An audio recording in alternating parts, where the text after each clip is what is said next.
कुंडली में जो कुछ मिलना है वो किसे मिलना है? जातक को मिलना है। तो जातक कौन? लग्न, लग्न और लग्नेश।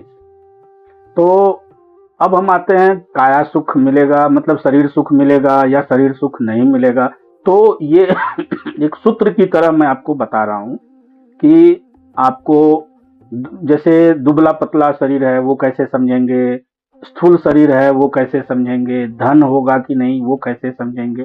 तो क्या होता है कि आप जब बुक पढ़ोगे, बहुत सारे बुक हैं, तो कॉम्बिनेशंस के रूप में नहीं दिया हुआ रहता है आपको।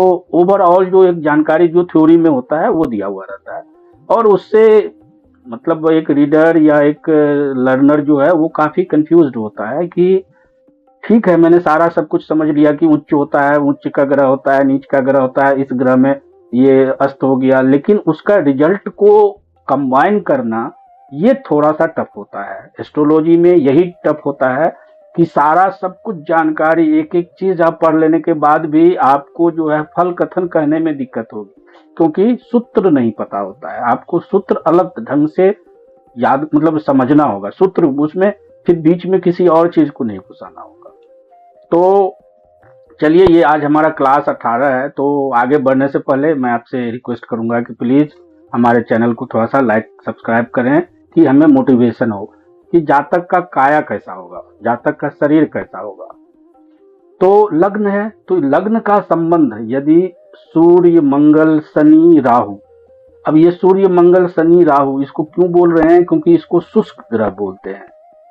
तो सूर्य मंगल शनि राहु जैसे ग्रहों के साथ यदि हो जाए, या फिर इसकी राशि आप यदि ले लो, तो 1 5 8 10 11, 10 और 11 हो गया आपको शनि का, अष्टम 8वीं राशि हो गई मंगल का, 5वां सूर्य का हो गया।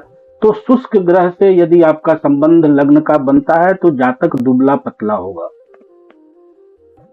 इसके बाद होता है इसके विपरीत, यदि जल तत्व के राशि से संबंध बनेगा, तो जल तत्व के ग्रह और जल तत्व के राशि, तो जल तत्व के ग्रह कौन से हैं? चंद्रमा और शुक्र, और गुरु शुक्र को भी, चंद्रमा शुक्र गुरु बुध को भी जल तत्व में ले लिया जाता है।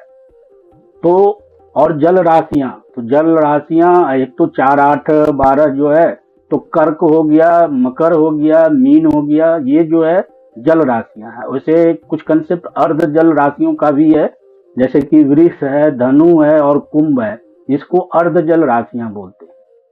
तो जल तत्व का ग्रह या राशि का यदि लग्न से संबंध हो जाए, लग्न से संबंध होने का मतलब लग्न या लग्नेश से युति हो जाए या लग्न पे दृष्टि हो जाए, तो इस तरह के संबंध को जो है तो बोलेंगे हम संबंध बनेगा तो स्थूल शरीर होगा, मोटा शरीर होगा।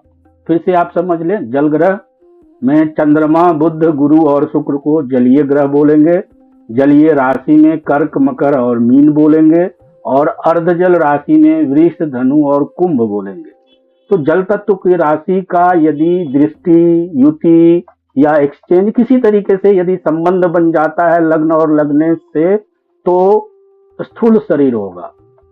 अब तीसरा पॉइंट है कि लग्न पर यदि सूर्य या मंगल की दृष्टि हो, लग्न या लग्नेश पर सूर्य या मंगल की दृष्टि हो, तो मांसल शरीर मतलब हैवी शरीर, मांसल मतलब मसल्स वाला, ये मोटापन वाला नहीं, ये मसल्स वाला, क्योंकि मंगल मसल्स का कारक है और सूर्य भी। तो सूर्य या मंगल की दृष्टि यदि हो जाए लग्न या लग्नेश पे तो मांसल शरीर देता है, लेकिन गुरु की दृष्टि मोटापा देता है।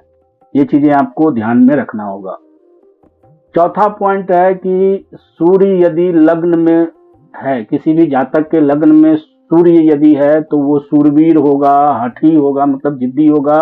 सूर्य अनुशासन का कारक है ना, तो हठी होगा।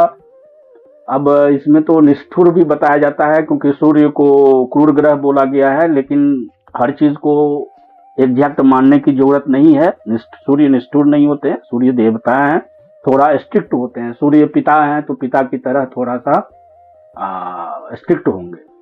अब होता है कि दुबला पतला शरीर, तो शुष्क ग्रह मैंने बता दिया, सूर्य मंगल और शनि, और शुष्क राशि तो मिथुन सिंह और कन्या, ये शुष्क राशियां हैं।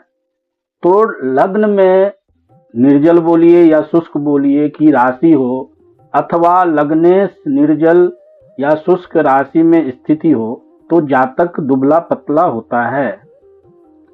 तो लग्न या लग्नेश का शुष्क ग्रह से संबंध भी दुबला पतला बनाएगा। शुष्क ग्रह सूर्य मंगल शनि, तो लग्न और लग्नेश का सूर्य मंगल शनि से संबंध जो है वो दुबला पतला बनाता है। और शुष्क राशियां मैंने बताया मिथुन, सिंह और कन्या, ये दुबला पतला बनाता है। तो अगले क्लास में मैं आपको मोटापा, स्थूल शरीर, उसके बाद नाटा, कद वगैरह के बारे में भी बताऊंगा कि नाटा होगा, दुबला पतला होगा, कैसा होगा। तो चलिए इंतजार कीजिए नेक्स्ट क्लास का और लाइक सब्सक्राइब करें। धन्यवाद।